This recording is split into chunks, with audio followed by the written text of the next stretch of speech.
করার মূল লক্ষ্য উদ্দেশ্য হল ইসলাম দেশ মানবতার কল্যাণের জন্য। আমরা রাজনীতি করি শুধু নিজে ব্যক্তি এবং দলের স্বার্থ উত্থানের জন্য নয়। আমরা রাজনীতি করার মূল উদ্দেশ্য হলো আল্লাহর হুকুম পালন করা। 53 বছর স্বাধীনতার পরে আজকে আল্লাহ রাব্বুল আলামিন আমাদেরকে যে সুযোগ দিয়েছেন, এই সুযোগ যদি আমরা কাজে লাগাতে না পারি, ভবিষ্যৎ প্রজন্ম সন্তানগুলো যখন ইতিহাস লিখবে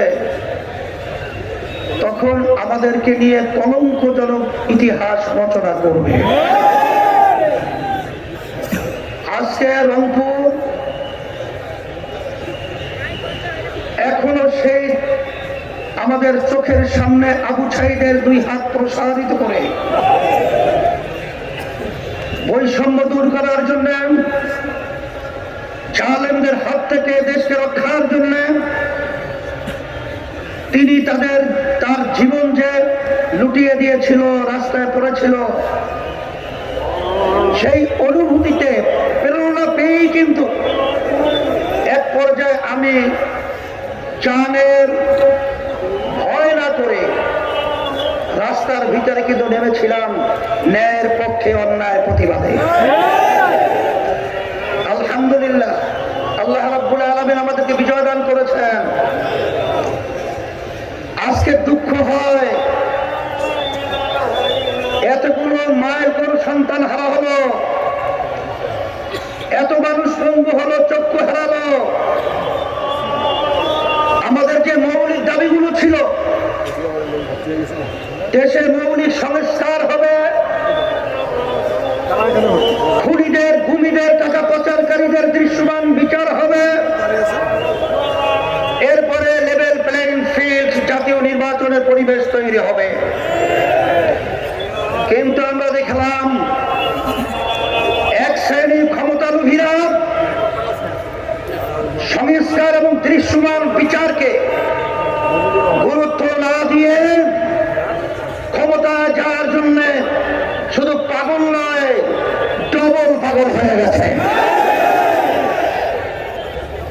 আমি সকলকে বলতে চাই, আজকে হাজার হাজার হাফেজ আলেম ছাত্র, ছোট মায়ের কোলের সন্তান এবং ছাত্র জনতাদের জীবন দিয়েছিল শুধুমাত্র কি একজনকে নামিয়ে আরেকজনকে ক্ষমতা পাঠাবার জন্য?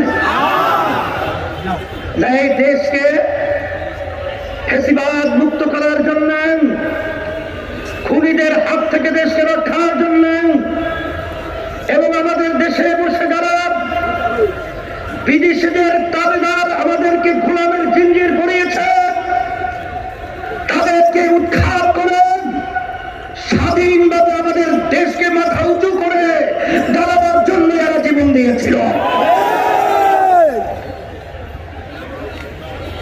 আজকে তারা যদি বুঝতে ব্যর্থ হয়, আমরা তাদেরকে পরিষ্কার ভাবে এই সমাবেশের মাধ্যমে আমরা বলতে চাই, আপনারা মনে করেছিলেন অন্তর্বিচার ক্ষমতায় যাবেন, সেদিন সে সময় ভুলে যান।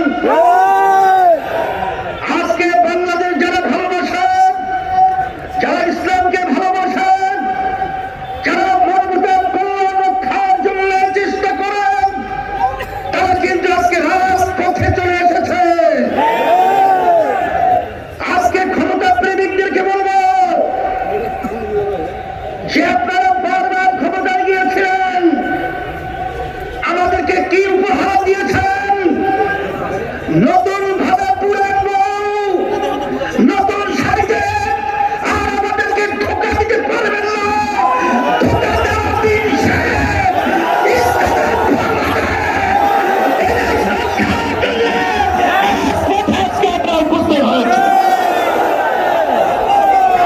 সেজন্য আমি বলবো, রংপুর আমি প্রতি বছরই আসি। আমি দেখেছি রংপুরের মানুষ মানুষ তারা কিন্তু অত্যন্ত সরল মনা। রংপুরের মানুষ ন্যায়ের পক্ষে, অন্যায়ের বিরুদ্ধে। আজকে রংপুর থেকে আওয়াজ তুলতে হবে।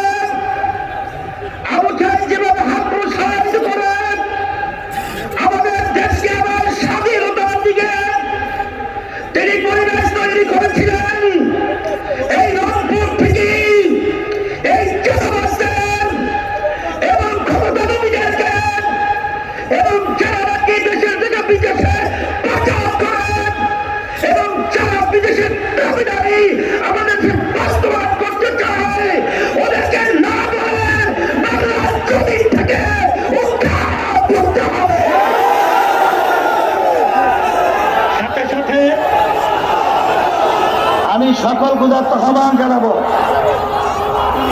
আমরা সারা দেশে সফর করার পরে পরিষ্কার আপনাদের সামনে মেসেজ দিচ্ছি, আজকে সারা দেশের মানুষ আজকে তারা দিন রাত্র সপ্তমার বছর গুনছে, কবে নির্বাচনের বাক্স আসবে আর আব্দুল অর্থাৎ ইসলামের পক্ষে, মানবতার পক্ষে তারা ভোট দিয়ে বাক্স ভরার জন্য অপেক্ষাধীন প্রহার করতে দিচ্ছে। সেই হিসাবে আমি আপনাদেরকে পরিষ্কার ভাবে বলছি, এদেশ আমার, এদেশে জন্মগ্রহণ করেছে আমি, এদেশকে নিয়ে যারা ছিনিমিনি করতে চায়, এদেশের টাকা যারা বিদেশে পাচার করতে চায়, যারা মায়ের কোন সন্তান হারা করতে চায়, আপনাদেরকে বারবার বলছি, আগের মতো গুন্ডামির মাধ্যমে এবং কারো টাকার দৌলতের মাধ্যমে আজকে যত জনতাকে ফেরত দেবে না,